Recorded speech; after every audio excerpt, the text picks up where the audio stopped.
Nosotros que vamos a continuar mirando al libro beige de la Reserva Federal, a esos próximos movimientos, que es el 10 de diciembre cuando tenemos esa reunión de la Reserva Federal en la que veremos de qué manera actúa Jerome Powell. Vamos a dar la bienvenida a nuestro siguiente invitado de la noche, a Darío García, analista de mercados y Relationship Manager en Freedom 24. Muy buenas noches, Darío. Muy buenas noches. Muchísimas gracias por acompañarnos en este cierre de Wall Street después de los comentarios de la Reserva Federal del libro beige. Quería preguntarte qué aspectos te aparecen o te han parecido más impactantes después en relación a también la reacción que pueda tener Jerome Powell. Bueno, antes de nada, gracias por invitarme. Y es cierto que hay algunos apuntes por algunos gobernadores de algunas de los distritos de la Reserva Federal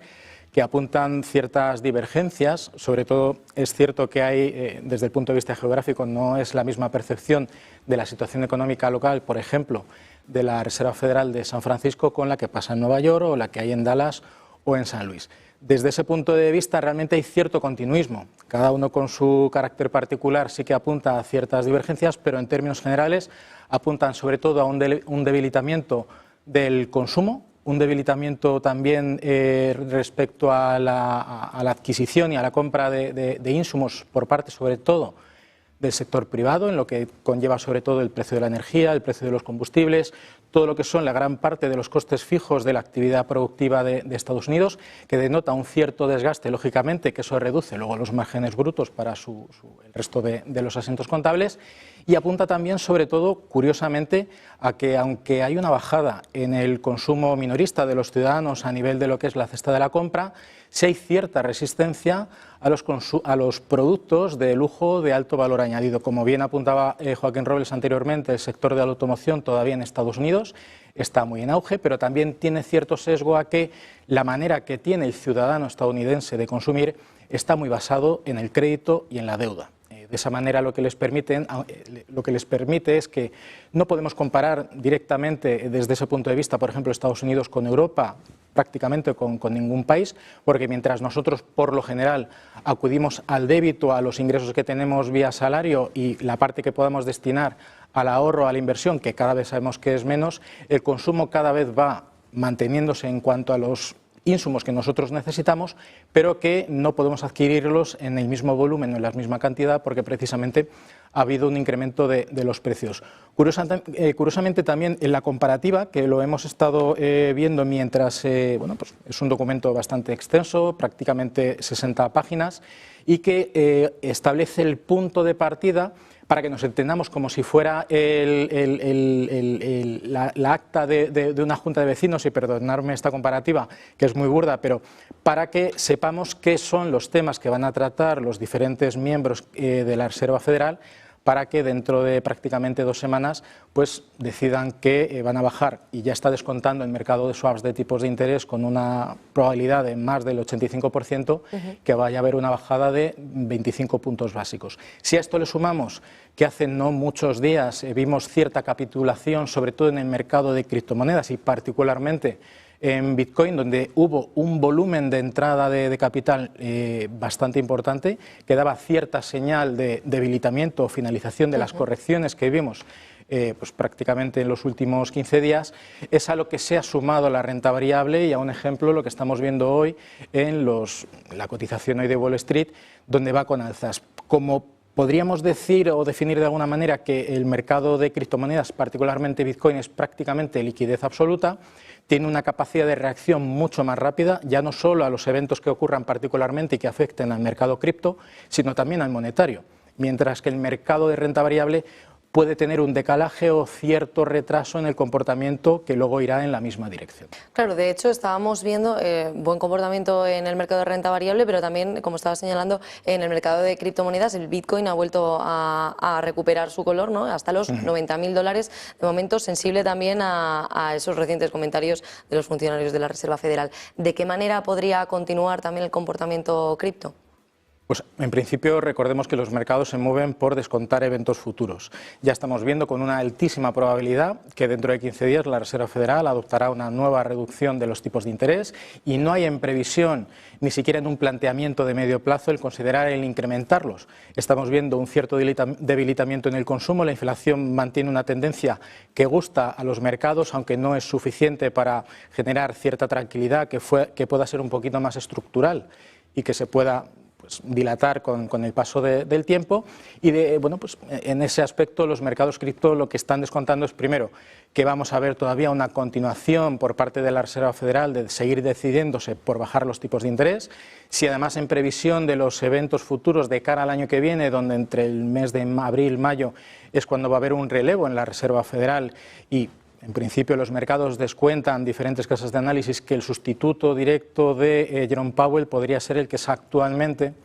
el secretario del Tesoro de Estados Unidos, que sabemos que ya no solo es del Partido Republicano, sino que además tiene cierta adolescencia de tener el mismo ideario monetario que actualmente tiene particularmente Donald Trump. ¿Eso qué afecta? Pues que simplemente el mercado sigue descontando que va a haber una cierta complacencia inversora, que el exceso de capital que podamos tener tanto desde el punto de vista minorista como desde el punto de vista institucional, el ahorro que nos quede de la renta disponible se irá principalmente a lo que es la inversión, porque ya sabemos que ante una restricción monetaria como la que hemos visto recientemente, donde ha habido un drenaje de liquidez bastante importante, hay mecanismos que tienen los países para esquivar este tipo de situaciones, que no es ni más ni menos que emitir de manera masiva o de manera un poquito más por encima de la media deuda a corto y medio plazo para permitir financiar los costes particulares y coyunturales de la situación, sino que lo que es preocupante es que parte de esa financiación que están consiguiendo los estados y que hemos visto incrementar sus niveles de deuda sobre el PIB se está utilizando también para cubrir costes estructurales y no debería ser así, porque en el momento que haya un cambio de deriva por parte del mercado y ya no haya tanto apetito por parte de la renta fija, habrá que ver cómo se financian los estados. Ya sabemos que la gran parte o la gran mayoría de los compradores de estas emisiones, estas subastas de renta fija, son institucionales y sobre todo los bancos, que luego lo que hacen es derivarlos a través de productos de ahorro, no de inversión, ya sabemos los depósitos, y bueno, pues generan cierta complacencia, pero que a día de hoy ni siquiera ese tipo de productos cubren al menos la intención mínima que tiene un inversor particular, que es cubrir su capacidad o mantener su poder su capacidad de poder adquisitivo, que es simplemente obtener una rentabilidad igual o superior a la inflación. Pero ese es el incremento de los precios desde el punto de vista del consumo. No debemos perder de vista la pérdida de poder adquisitivo desde el punto de vista monetario. Si los bancos centrales siguen emitiendo moneda y los estados y las empresas siguen endeudándose y emitiendo deuda a través de los bonos, pues llega un momento, lógicamente, que eso es insostenible. ¿Podríamos estar viendo también fortalecimiento de la moneda del dólar? Bueno, podría haber un cierto reflejo de fortalecimiento del dólar. Sabemos que el activo que más se ha depreciado a lo largo de la historia ha sido precisamente el dólar estadounidense y en contrapunto ya sabemos que materias primas como el oro, incluso el Bitcoin, que podríamos denominarlo como cierto carácter refugio, pues han adquirido el mayor de los protagonismos, pero eso no quiere decir que en el largo plazo vayamos a ver un dólar fuerte. De hecho, las tendencias, y si vemos particularmente el comportamiento que tuvo el tipo de cambio, el eurodólar, o si nos vamos al índice del dólar, en el mismo periodo en el que fue Donald Trump presidente en su primera legislatura, el comportamiento que estamos viendo en esta segunda legislatura es prácticamente un calco. Prácticamente un calco. ¿Quiere decir que tiene por qué volver a suceder de la misma manera? No necesariamente. Recordemos que en la primera legislatura de Donald Trump no contaba con la mayoría de todas las cámaras y de hecho eso luego fue lo que le ocasionó que en la siguiente reelección pues, no saliera elegido. En esta segunda ocasión tiene el control mayoritario de los republicanos en todas las cámaras y eso le permite cierta garantía de poder conseguir que las propuestas de ley como la Big Beautiful Bill que vimos por ejemplo en abril pues salieran adelante y eso sí que pudiera ocasionar un dólar débil, que al final recordemos que un dólar débil permite que haya inversión extranjera dentro del país, un dólar débil permite que la gente esté interesada en acudir desde diferentes puntos de vista a Estados Unidos y por supuesto también desde el punto de vista competitivo que Estados Unidos también pueda ofrecerse en el extranjero. Darío, ya por último, en cuanto a las perspectivas para el siguiente año, 2026, también tenemos la primavera de 2026 en la que Jerome Powell saldrá de la Reserva Federal. ¿Cuáles son las perspectivas que vemos en este corto plazo? Creo que de cara al año que viene el mercado está descontando muchísimo que el próximo presidente de la Reserva Federal sea alguien del agrado casi personal de Donald Trump. Por lo tanto, el comentario que he hecho antes respecto a lo que es la complacencia inversora, seguiremos viéndola, pero creo que eso lógicamente tendrá un techo, y el techo será cuando veamos de nuevo un sobrecalentamiento de la economía, un incremento de la inflación, hasta que llegue al punto donde la independencia que tiene la Reserva Federal con respecto a la administración estadounidense vuelva a posicionarse desde el punto de vista ya no solo de generar un parón definitivo de bajadas de tipos de interés, sino que en contrapunto empiece a verse el otro lado de la balanza, que sea precisamente empezar a observar un incremento de los tipos de interés para evitar un sobrecalentamiento de la economía. Por lo tanto, tenemos por delante probablemente entre unos 18 o 24 meses, aunque quizá me estoy excediendo demasiado en el plazo, en donde seguiremos viendo una tendencia positiva de los mercados, donde aunque tenemos por delante el tema de los aranceles, que como bien ha comentado también Joaquín Robles anteriormente, hay muchas extensiones por parte de Donald Trump, que recordemos que es de los de disparo primero y pregunto después, es decir, primero aplico los aranceles y luego los negocio para bajarlos. Y en muchos casos las negociaciones definitivas acaban situando los niveles de aranceles por encima de cómo estaban previa aplicación, ¿no? Entonces, creo que estamos por delante ante todavía un mercado positivo. Creo que los mercados de criptomonedas y los inversores particulares, en términos agregados, cada vez están adquiriendo mucha más conciencia de los mercados monetarios y saben la importancia y el coste de oportunidad de determinados activos financieros, ya puedan ser materias primas como el oro, como la plata, que sabemos que tiene pues, una desviación bastante importante histórica, y por lo tanto deberíamos ver también que como materia prima es extremadamente útil y necesaria y fundamental para sectores como de la automotriz o cualquiera que tenga que ver con la tecnología y, por lo tanto, en último término, la inteligencia artificial. Y, por supuesto, Bitcoin, porque sabemos que es extremadamente líquido, pero también extremadamente sensible a cualquier situación que le pueda resultar adversa. ¿Estamos viendo también algún tipo de consecuencia después de no publicarse ciertos datos por el cierre de gobierno, 43 días consecutivos? ¿De qué manera también está impactando las consecuencias de los aranceles de Trump, de los que estabas hablando? Bueno, pues en primer lugar, aunque las publicaciones se están publicando con retraso, lo que están mostrando las publicaciones son un deterioro de la economía.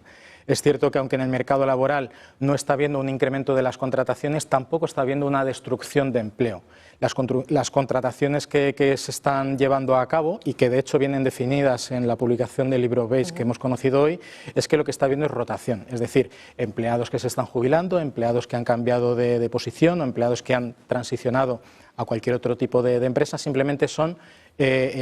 cubiertas esas posiciones sin crear un empleo nuevo. Sobre todo lo que vemos es que desde el punto de vista manufacturero sí que hay un incremento de los costes fijos, que eso encarece lógicamente el precio final, y sabemos que al encarecer el precio final genera una